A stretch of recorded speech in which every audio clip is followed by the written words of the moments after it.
Hey, y'all, it's Kelly Clarkson with Wayfair. Ever order furniture online and wonder what if? Like, what if it doesn't fit? Little to the left. No, wait! Yep, should have gone with Wayfair. Or what if it doesn't hold up? That sofa was 4 days old. Should have ordered from Wayfair. Or what if it's that material that makes that noise? It was a sofa, I swear. With Wayfair, there's no what if. Just style you love, quality you can trust, and furniture that actually fits your life. Visit Wayfair.com or download the Wayfair app. Wayfair, every style, every home. LA's mega sports station. 710 ESPN.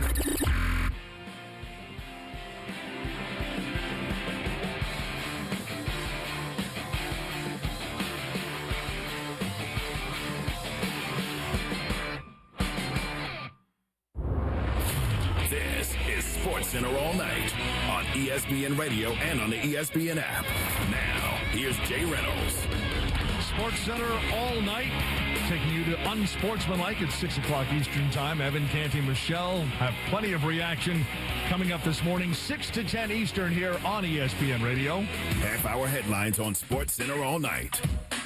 A couple of high-profile folks are on the move, Michael Malone and Angel Reese. Dodgers with 5 homers. They take the World Series rematch Monday in Toronto, winning by a dozen runs. And Ann Arbor, home to the national champs. So the year was 2000. Bill Clinton was in the Oval Office in movie theaters. Remember the Titans and the cheerleading classic Bring It On? On TV, the Gilmore Girls and Dora the Explorer. And on that mixed CD that you had in your car,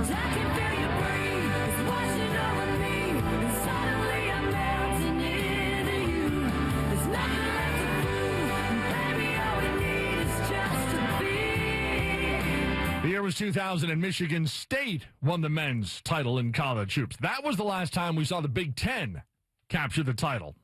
Until Monday. There's been a blank space in the Michigan trophy case. Will write their name. Michigan, the 2026 men's basketball national champions. Westwood One NCAA Radio Network. Michigan outlast UConn 69-63 for the Wolverines' first title since 1989, snapping a streak of 4 straight losses in title games. In fact, first Big Ten school to win a championship since 2000. The conference had lost 8 straight national championship appearances. ESPN analyst Seth Greenberg. This team didn't lose a national championship. Now, we talk about, well, they've lost 6 in a row, they've done this and that. There's institutional DNA sometimes. Yeah, maybe the institutional. I saw about that, this institutional DNA in a text message earlier. Yeah. But, we always say, when you win a national championship, that next team, they're not defending the national championship. They're trying to earn their own national championship. This team, and I'm giving Dusty May and his staff all the credit because, and it's not just roster construction, it's buy-in and evaluation. The most important part of recruiting, whether it's portal or in freshman, is basically evaluation. Seeing a player who's the best. How are they going to be when they're the best version of themselves? And that's what this dude did. He found guys that he felt when they're the best version of themselves, they could be special. He talked about it right from the very beginning of the year. If you're an athletic director, expectations have changed now. Like you're looking at things saying we could turn around our program pretty quickly. 2 years. 2-3 years now. It takes the right guy. It takes the right hits in the portal. It takes the right combination of youth and talent. And as long as we invest in it, you better show returns. Jay, well, you're going to see shorter contracts to new coaches. And if a school gives you the resources, they expect a return on their investment quicker. Because of the portal, because of cost of rev share, all right? An institution is investing, they expect a return much, much quicker. Now, the schools that don't invest, they're going to be turning over coaches every 3 years because you have no chance.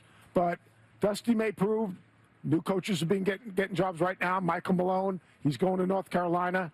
Can he flip it? How many years does he have to flip it? What's the expectation? Someone asked me a question. What's North Carolina's expectation year one? To win. Well, if you're at North Carolina, no matter what your expectation is to make the NCAA tournament, advance in the NCAA tournament, and compete for a national championship. That's just it comes with the job. But the expectation on coaches today at the highest level, when you get a new job, you're going to have a shorter leash. And now Michigan, with Dusty May at the helm in his second season, wins the national championship with their 6-point win over UConn. SportsCenter all night, ESPN Radio. New coach for North Carolina. It's Michael Malone. I don't mind the hire at all for guard Mike Malone, but it just seems like a panic move by North Carolina. A change of pace for the University of North Carolina. Michael Malone is one of the best coaches of basketball in the world. North Carolina did not make it to the men's championship game in college basketball, actually bounced in round 1 by VCU in overtime, and that prompted a coaching change. Tar Heels now looking to bring in Michael Malone as the school's next head coach. Malone, NBA champ from Denver.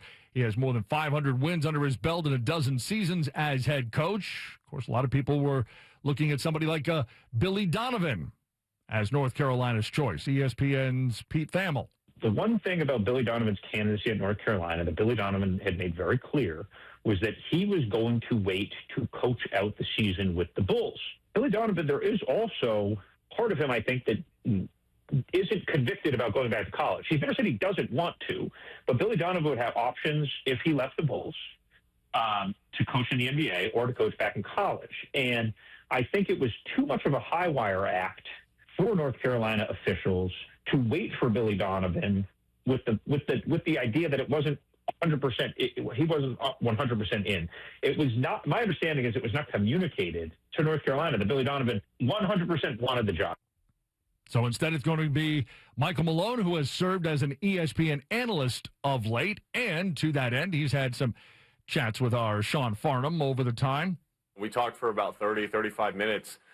About a variety of topics of roster construction at the collegiate level versus what it's like at the NBA level. And what I left that conversation with, this is a guy who still missed being on the sideline and missed leading a roster, and a great basketball mind, a great temperament. Now, this move for North Carolina, you look at it, and obviously very publicly, Tommy Lloyd's name was discussed out there. We saw Pete Thamel report yesterday that Michigan, Dusty May, is not looking at any collegiate jobs. And so they had to move, and they had to get somebody that they believe that can get this program moving in the right direction. And Michael Malone's going to bring that championship pedigree of winning the title at the NBA, but yet a little bit younger than Bill Belichick, and the opportunity to bring that excitement to the college game. I actually like this fit, and I like the fact that this came out of pretty much nowhere, that it wasn't something that was often discussed in the public eye as far as his availability for this position.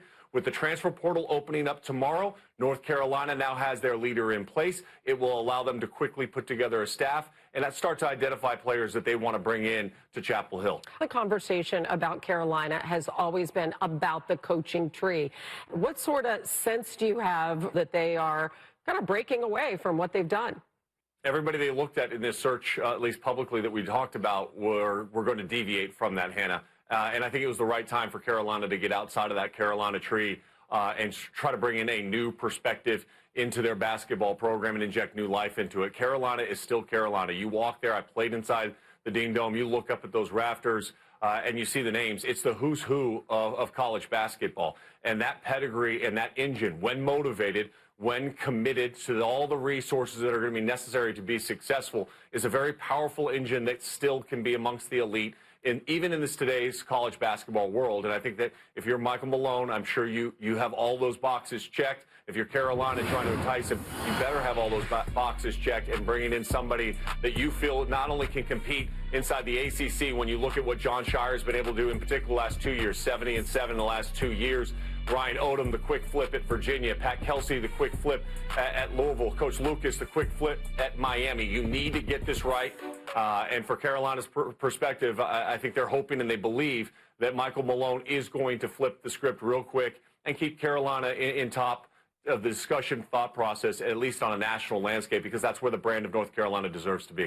Michael Malone hasn't coached in college since he was an assistant at Manhattan in 2001.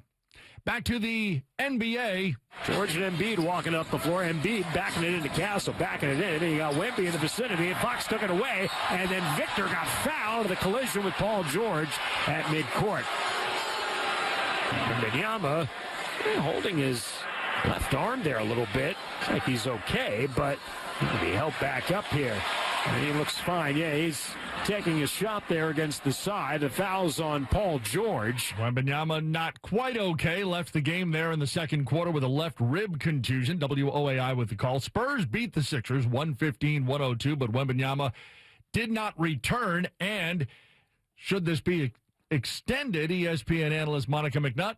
Well, they would draw out of the play-in potentially the Blazers or the Clippers, right? And so I think, to me, the Clippers give me a little bit of pause because they have the antithesis of what the Spurs group does not have, and that is experience when you look at what Kawhi Leonard has done. To me, I have been hesitant to go all in on the Spurs because of the experience, but the single ingredient that could change your mind is Victor Wembanyama. If he's not there in terms of his two-way ability, obviously his shot blocking, that does indeed change the dynamic of the Spurs. I think that could be a very interesting first-round series if they draw an experienced team like the Clippers. Spurs see him leave in the second quarter on Monday. They do pick up win number 60 on the season. Cavaliers pulling away from the Grizzlies. Tyrese Proctor, top of the three-point arc for the Cavs, looking low for Allen, can't get it to him. Feeds Porter, he'll bounce it to Mobley, and he'll finger roll it in.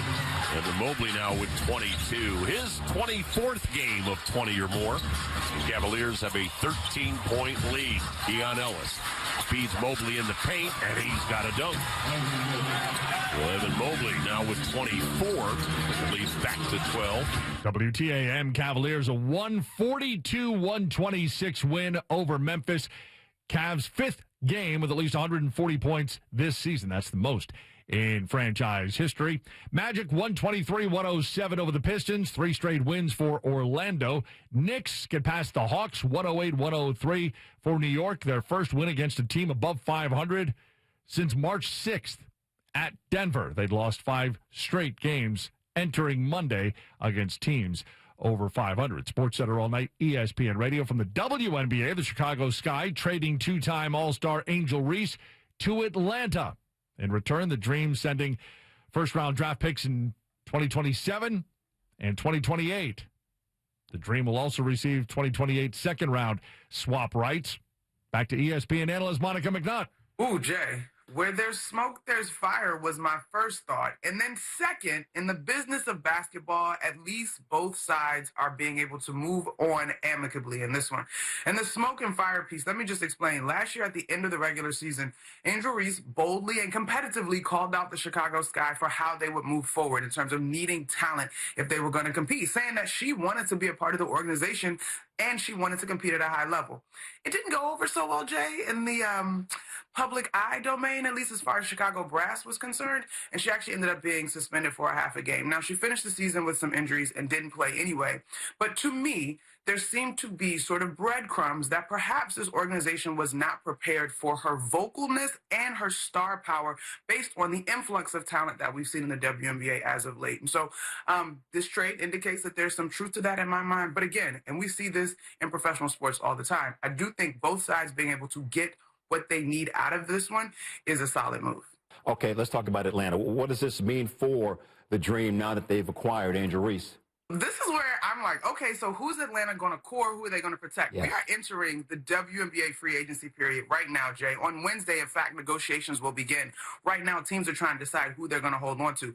Last year, Alicia Gray was one of the MVP candidates. She had an outstanding season, and Ryan Howard is a tremendous talent down there in Atlanta. They had a great season. So I imagine you don't make this trade unless you plan to protect Angel Reese as well. Those two will be protected. And then they're going to have to really look at this roster and figure out who do they want to protect from both free agency and how they want to move forward. What will their system look like if some of their key role players are not able to be retained? Because free agency, Jay, it is going up. I cannot wait to see what some of these teams looks like ahead of the WNBA draft on April 13th. Big trade, though, between Chicago and Atlanta for the WNBA here in the spring. SportsCenter all night, ESPN Radio. Back to baseball. Rockies with a 9-7 win over the Astros, who've lost 3 of their last 4. They've allowed 9 or more in all 3 losses. Rockies, meanwhile, 8 runs in the 5th inning en route to the win. 8-run 5th, their most in any inning since last April. Speaking of big innings, Nationals went to the bottom of the 8th, trailing 6-3. Here it comes. Swing a line drive deep center field, sending Scott racing back to the warning track. This one over his head, and it's over the wall. It's a line drive, 3-run homer that just would not sink. James Wood has tied this game. The Nationals 6, the Cardinals 6. He's robbed a homer, and he's hit a 3-run homer. He has done it all tonight. Here's Abrams, 8th man to bat. The pitch. CJ hits one to deep right field. This one headed toward the bullpen. Way back it goes, and it's gone. And the Nationals lead 9-6. And the Nationals have 3 long balls here in the 8th inning against the Cardinals. Nationals Radio Network as Washington scores 6 runs in the 8th after trailing going into that inning, and they beat the Cardinals 9-6. Nationals 3 homers in the bottom of the 8th. Team's most home runs in the 8th, 9th, or extra innings since hitting 4 against the Padres in 2019. Nationals snapping a 5-game losing streak after their 3-1 start to the season. Padres shut out the Pirates 5-0, their second shutout of the season. Twins a 7-3 win over the Tigers. Detroit 5-game road losing streak, its longest over the last 2 seasons. Reds and Marlins. Junk with the 2-2. Stevenson swings, launches it high in the air, deep left. Hernandez back at the wall, gone. Tyler Stevenson pulls one out of here to left, and the Reds have a 2-0 lead. That would be the final. 700 WLW. Reds beat the Marlins, improving to 7-3, matching their best start through 10 games in the wild card era. Red Sox, meanwhile, continue to struggle. Brewers an 8-6 win over Boston, which led 3-0. Red Sox 2-8 on the season, tied for their worst 10-game start to a season in franchise history. Orioles edge the White Sox 2-1, 7th straight win over Chicago. Royals double up the Guardians 4-2. They're really not going to let go, are they? That's next. SportsCenter All Night continues. It's ESPN Radio. Sunday Night Baseball on ESPN Radio. It's interleague action in the ATL. Jose Ramirez, the heartbeat of Cleveland, leads the Guardians into Atlanta to face Ronald Acuna Jr. and the powerful Braves lineup. Coverage of Sunday Night Baseball begins at 6:30 Eastern, with first pitch at 7:20 Eastern on ESPN Radio and on the ESPN app. More SportsCenter All Night coming up next.